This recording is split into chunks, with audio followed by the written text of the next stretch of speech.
Hi, Capricorn Sun and Rising. Welcome to your February 2022 Astro Update. It's Raina here.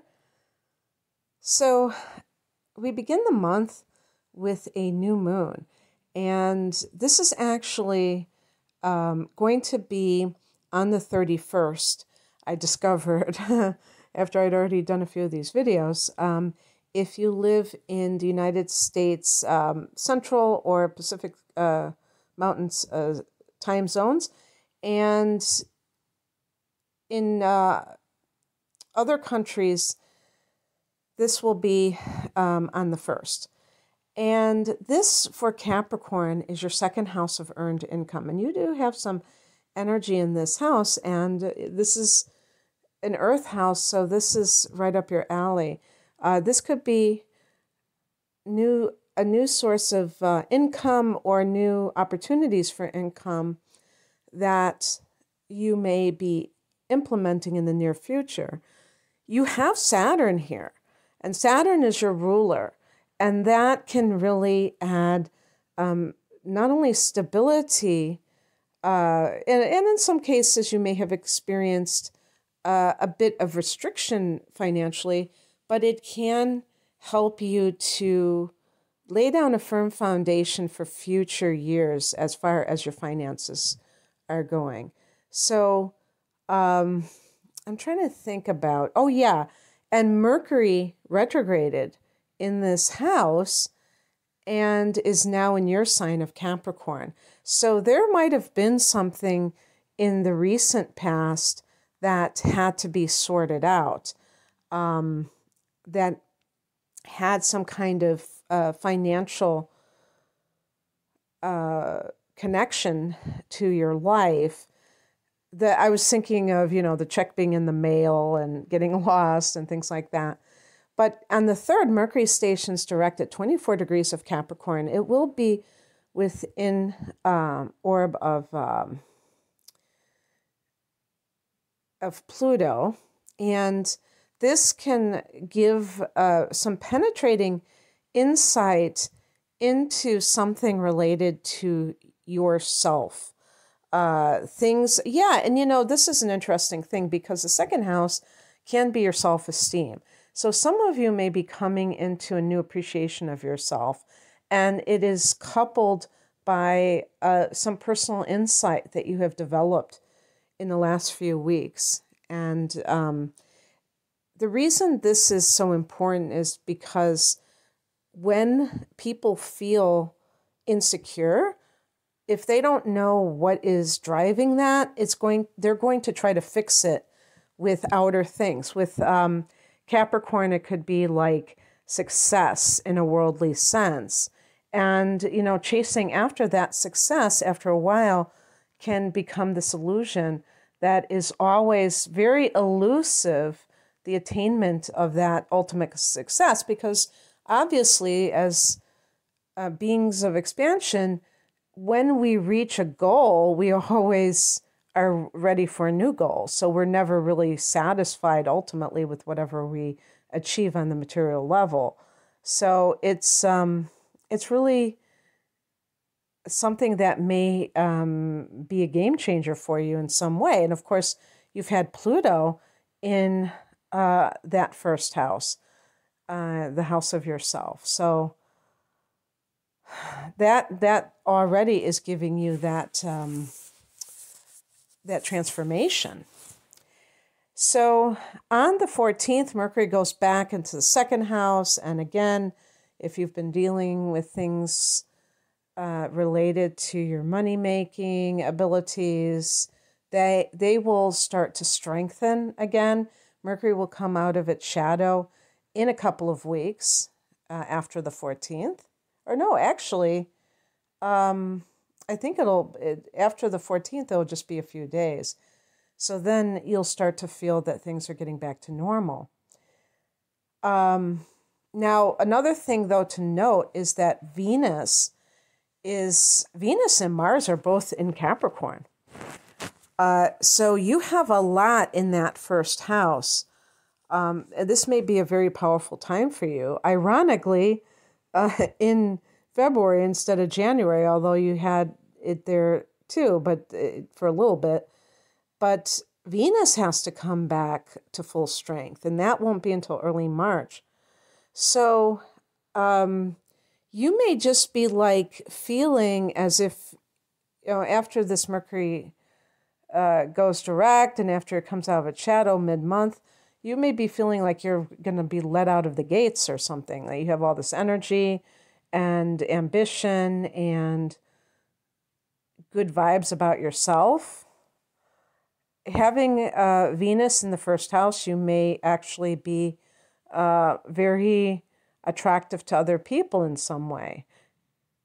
On the 16th, we have a full moon at 28 degrees of Leo. And for you, this is your 8th house. And that is very powerful for you, Capricorn, because the 8th house is the house of transformation. So this may be letting go of, actually, I think it would be more like discovering aspects to yourself that are in shadow. This is the house of shadow work. And in order to experience transformation, you first have to know what needs to change, right? So that's part of this. But it could end something that has been very emotional for you. And maybe it brings up this situation so that it can be released. This is the house of subconscious memories or the subconscious mind. And the full moon can give awareness to whatever is going on. So that can be very helpful. Also, if there is some kind of situation you've been dealing with regarding a will, this may be the time when it comes out in the open. Full moons can bring out secrets, and there may be something that is going on that you are not aware of. This can even happen if you are married or coupled and your partner, this could be your partner's finances. You might not have realized that they were spending money in a certain way, and this could be the full disclosure. Also, the 8th house can be your own debts. So you may be like, maybe you have a 30-year mortgage and this is your final payment.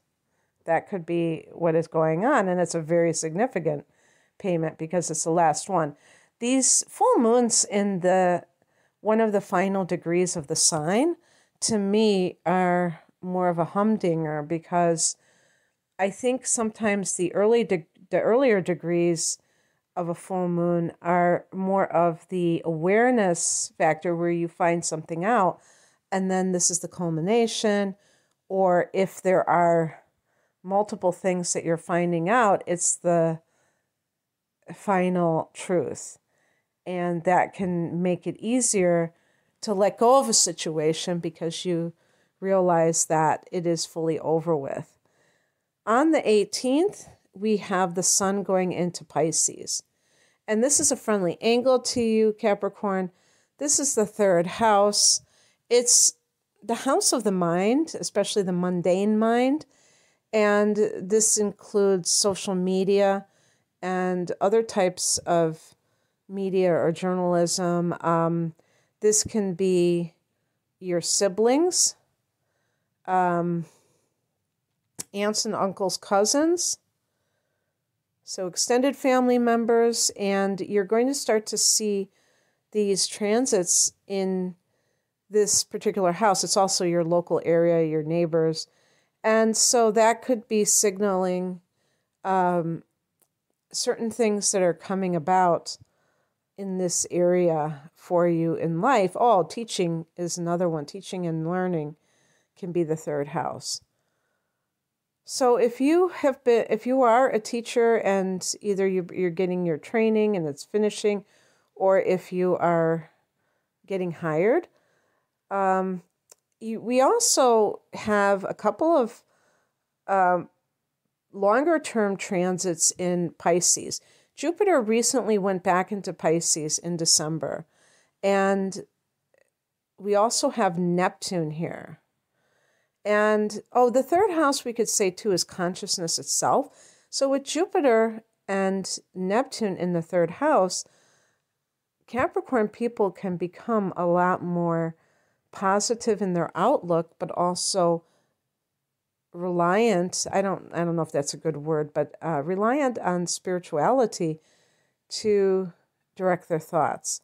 So rather than framing things in a materialistic sort of way, which has a lot of limitations and is only, relatively true because it is impermanent, you may be studying spiritual teachings, and that is going to improve your life immensely if that is the case, because Jupiter is the planet of expansion. It will be in the sign of Pisces until May 10th. Then it goes into Aries, and that will be your fourth house of home and family, and you will get some expansion with home matters. But then it goes back into Pisces later on. So it will be going back and forth between these two houses. And the fourth house can be the house of the mother, or we could just say the family of origin. So there may be some family stuff that is coming into more, focus for you, or you're putting more emphasis on that aspect of life. So anyway, that's what I have for you, Capricorn. I hope that this resonated. If you would like a private reading, the link is below. Take care. Bye.